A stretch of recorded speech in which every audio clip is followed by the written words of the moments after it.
Hello everyone, my name is Wamani Gerard and you're welcome to Wamani Farm Lectures. Today's lecture is going to be about milliequivalents and millimoles. What is a milliequivalent? Milliequivalent simply refers to the concentration of electrolytes per liter of blood. And blood plasma contains 154 milliequivalents each of cations and anions. So that means that the total concentration of cations is always equal to the total concentration of anions. This is very important.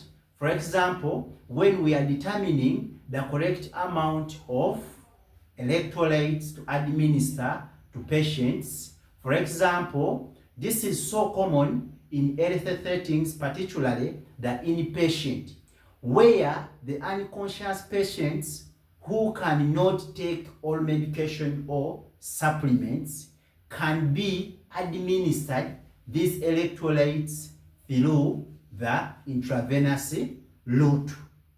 And therefore, it is very important to determine the correct amount of electrolytes before you administer to the patient, because we are all aware that blood plasma has got a particular concentration or osmotic pressure beyond which it can cause damage to body tissues, whereby we know that when the concentration deviates from that of the blood plasma or the osmotic pressure of blood,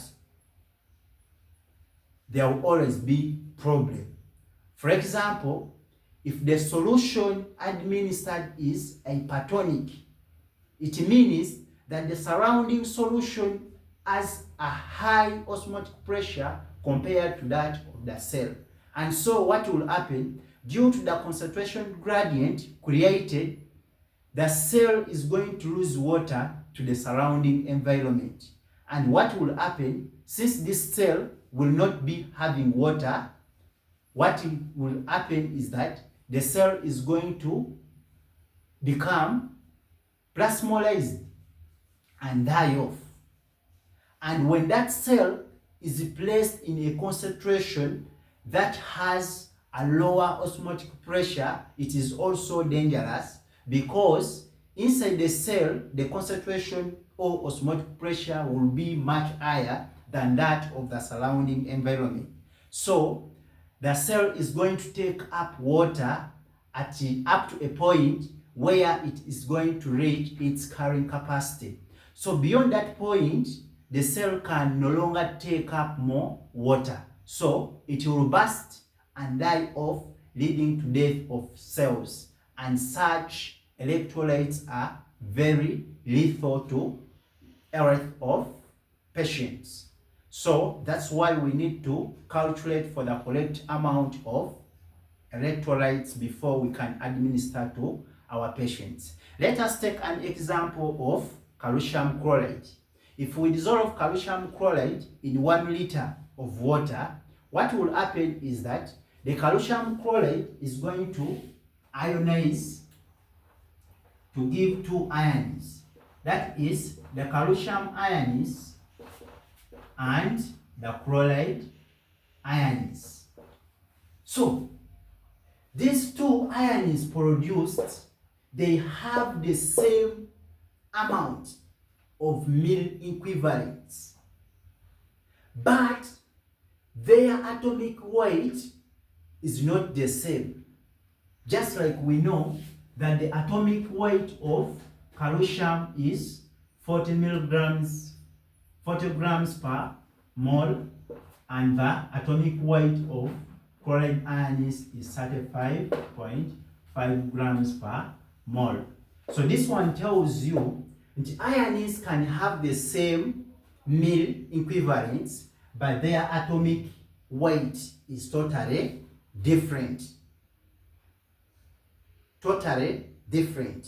So let us see how can we obtain milliequivalent. We know that Milliequivalent is equal to the product of millimole times valence.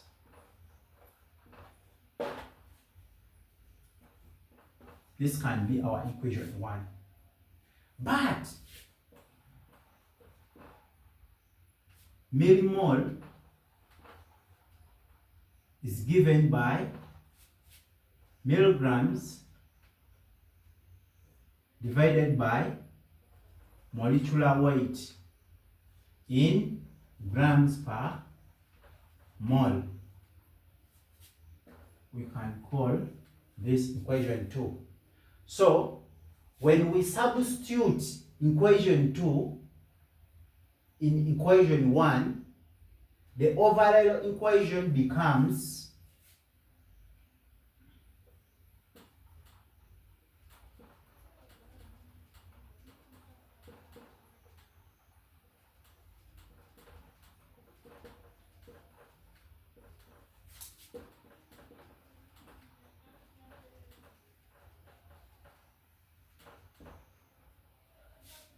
Milliequivalent will be equal to milligrams over molecular weight times valence. But remember, our molecular weight is in grams per mole.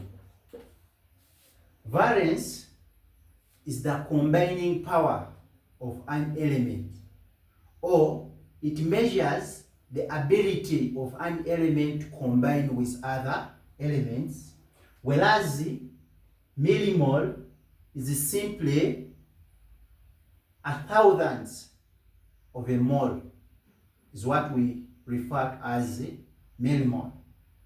Therefore, when we are moving from milligrams to millimole, we divide milligrams by molecular weight. And when we are moving from millimoles to milliequivalents, we multiply millimole by valence of that element or the compound.